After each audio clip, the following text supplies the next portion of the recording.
What are the sort of things people normally put on a resume? Their job experience, their credentials, their strengths? Well, if you were to uncover a resume of a false teacher, what sort of things might you expect to find on it?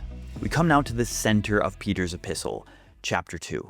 And this is what Peter presents to us, something of a resume of these false teachers. He begins in verse 1 by recounting the prediction of these false teachers, and then he portrays the destructive influence they'll have. In the remainder of this chapter, Peter really does two things. He describes these false teachers in condemning detail, and he makes clear their end, their destruction and judgment. He does this, of course, to keep his recipients from falling after them and joining them in their fate. Yesterday, we talked about Logos' guides and how they can help us find valuable resources like commentaries. Today, I want to show you another helpful aspect of those guides. We can open up the exegetical guide. In the guide, let's scroll down to the important passages section. 2 Peter chapter 2 is one of those passages that is heavily dependent on cross-references to other passages of Scripture. Peter makes ample use of other passages, especially the Old Testament, to drive his point home. The important passages section in our guide automatically suggests other important passages relevant to understanding our own passage. Here we see Matthew 24:11, where Jesus predicts that false prophets will arise. Or if we focus in on verse 4, the important passages suggest that Genesis 6 may be a relevant cross-reference. Many interpreters, including early Jewish works like 1st Enoch, understand the sons of God here to describe angels who took as their wives daughters of men. So likewise, Jude 6 refers to angels who did not stay within their position of authority but left their dwelling. So arguably, 2 Peter chapter 2 verse 4 describes this same event, these sons of God or angels who transgressed their boundaries and committed sexual immorality with women. And this is supported by some of the smaller details of the passage. Let's turn our translation into a reverse interlinear to see. If we go to View and then click on Interlinear and toggle this on, we see that Peter organizes his material using this Greek conjunction kai, often translated and. He does so to present different pairs of examples. We can turn the reverse interlinear off, and we see first that Peter describes these angels, and then he describes Noah and the flood. And then he goes on to describe the salvation of Lot.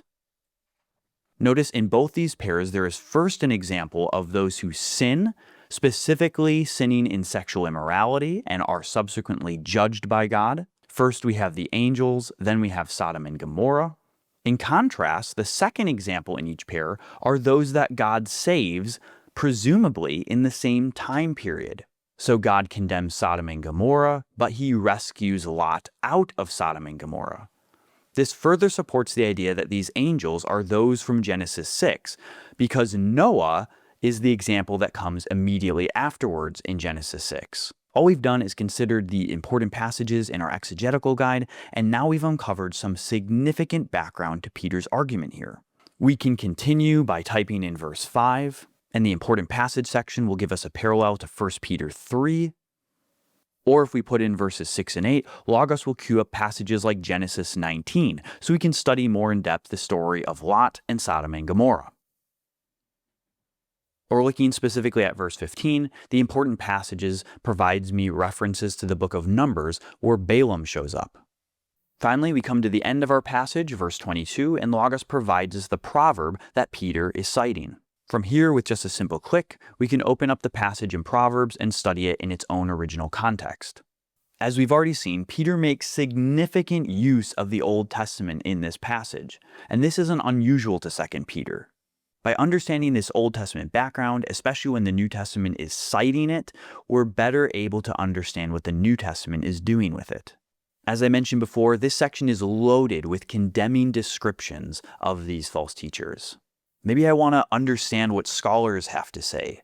What is the nature of this false teaching? Let's open up a smart search and see what we find. Set to Smart Search, I'm going to search, what is the nature of the false teaching Peter combats in 2 Peter? And within seconds, Logos provides me incredibly helpful resources on that exact question. Let me highlight two things. First is the Smart Search synopsis.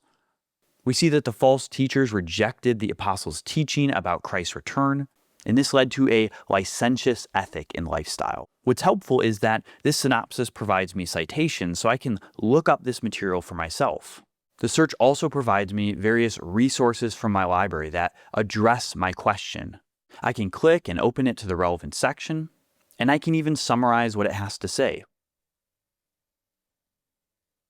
But zooming out to Peter's intent in chapter 2, what is his message? Well, one of the things that Peter wants to emphasize is that the Old Testament already shows us a pattern that God will judge evildoers, he will judge false prophets, and he will rescue the righteous. He judged angels who transgressed their boundaries, and yet he saved Noah and his family during the same time period.